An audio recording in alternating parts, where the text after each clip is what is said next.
Agriculture is one of the most important professions in the world.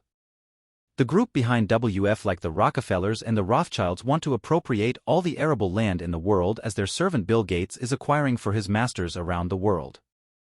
Henry Kissinger said it well: control the oil and you control the nations, control the food and you control the people. The U.S. strategy has deliberately destroyed family farming in the United States and abroad and has led to 95% of all global grain reserves being under the control of 6 multinational agribusiness corporations. The Machiavellian machinations of global food control.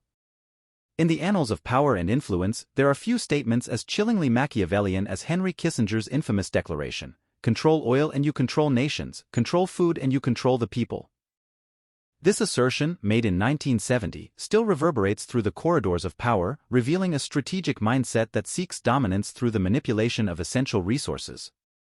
However, the true extent of Kissinger's words goes beyond mere rhetoric. It unveils a calculated strategy that has shaped global food systems and redefined the dynamics of power and control. At the heart of Kissinger's doctrine lies the recognition of a fundamental truth: control over resources equates to control over populations. This realization has been exploited by political elites and corporate interests alike, leading to the deliberate dismantling of family farming both domestically and abroad.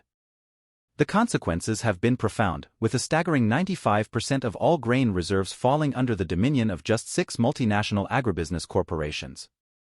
Such consolidation of power not only consolidates wealth and influence but also bestows upon its wielders an unparalleled ability to shape the destiny of nations and peoples.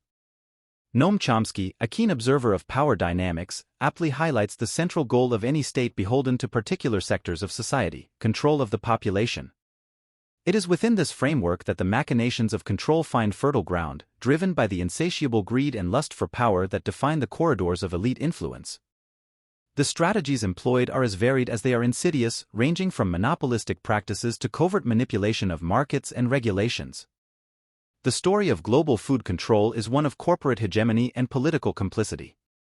Behind the facade of free markets and agricultural progress lies a landscape dominated by a handful of US-based conglomerates, orchestrating the fate of nations with calculated precision. Through mergers, acquisitions, and lobbying efforts, these corporate behemoths have carved out a position of unparalleled influence, dictating the terms of trade and shaping agricultural policy to suit their interests. The consequences of this consolidation are manifold, extending far beyond the realm of economics. At its core lies a profound imbalance of power, where a select few hold sway over the fate of billions. The implications for democracy are dire, as the consolidation of economic power translates into political influence, skewing decision-making processes in favor of vested interests. Yet, amidst the bleak landscape of corporate dominance, there lies a glimmer of hope. The recognition of these Machiavellian machinations serves as a call to action, a rallying cry for those who refuse to be mere pawns in the game of power.